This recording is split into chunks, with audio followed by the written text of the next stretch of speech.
ರಾಜ್ಯದ ಜನತೆಗೆ big shock. Petrol diesel ಮೇಲಿನ ತೆರಿಗೆ ಕಡಿತ ಮಾಡಲ್ಲ ಸಿಎಂ ಸಿದ್ದರಾಮಯ್ಯ.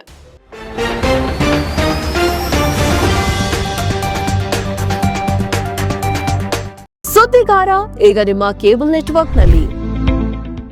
ರಾಜ್ಯದಲ್ಲಿ ಇಂಧನ ಬೆಲೆ ಏರಿಕೆಯಿಂದ ತತ್ತರಿಸಿರುವ ಜನತೆಗೆ ಮುಖ್ಯಮಂತ್ರಿ ಸಿದ್ದರಾಮಯ್ಯ ಶಾಕ್ ಅನ್ನು ನೀಡಿದ್ದಾರೆ.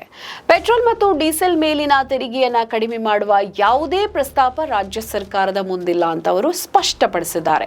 ವಿಧಾನಸೌಧದಲ್ಲಿ ಮಾಧ್ಯಮ ಪ್ರತಿನಿಧಿಗಳೊಂದಿಗೆ ಮಾತನಾಡಿದ ಸಿಎಂ ತೆರಿಗೆ ಕಡಿತದ ಸಾಧ್ಯತೆಯನ್ನ ಸಂಪೂರ್ಣವಾಗಿ ತಳ್ಳಿಹಾಕಿದ್ರು.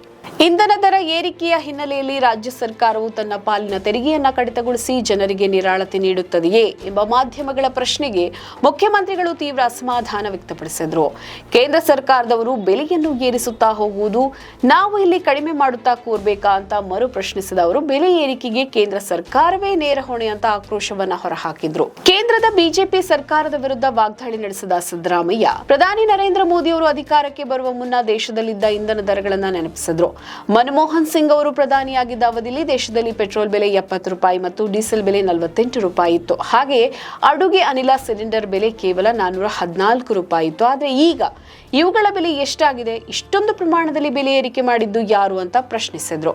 ಇದೇ ಸಂದರ್ಭದಲ್ಲಿ ಬೆಲೆ ಏರಿಕೆಯಿಂದ ಕಷ್ಟಪಡುತ್ತಾ ಇರುವ ರಾಜ್ಯದ ಜನತೆಗೆ ರಾಜ್ಯ ಸರ್ಕಾರದಿಂದ ಏನಾದರೂ ಸಹಾಯ ಸಿಗಲಿದೆಯೇ ಅಂತ ಪತ್ರಕರ್ತರು ಕೇಳಿದ ಪ್ರಶ್ನೆಗೆ ಮುಖ್ಯಮಂತ್ರಿಗಳು ತೀವ್ರವಾಗಿ ಗರಂ ಆದ್ರು.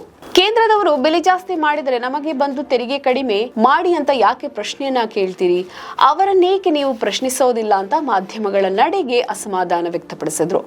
ನೀವೆಲ್ಲರೂ ಕೇಂದ್ರ ಸರ್ಕಾರದ ಪರವಾಗಿದ್ದೀರಿ, ನೀವು ಕೇಳುವ ಪ್ರಶ್ನೆಗಳಲ್ಲೇ ಅದು ಸ್ಪಷ್ಟವಾಗಿ ಗೊತ್ತಾಗ್ತಾ ಇದೆ ಅಂತ ಮಾಧ್ಯಮಗಳ ವಿರುದ್ಧ ಮುಖ್ಯಮಂತ್ರಿ ಸಿದ್ದರಾಮಯ್ಯ ಕಿಡಿಕಾರಿದ್ರು.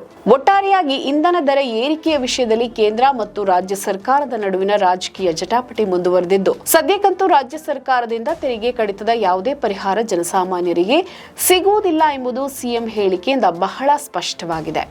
ನಮ್ಮ ಈ ವಿಡಿಯೋ ನಿಮಗೆ ಇಷ್ಟ ಆದಲ್ಲಿ ಲೈಕ್ ಮಾಡಿ, ಶೇರ್ ಮಾಡಿ, ಕಮೆಂಟ್ ಮಾಡಿ ಮತ್ತೆ ಸಬ್ಸ್ಕ್ರೈಬ್ ಮಾಡಿ.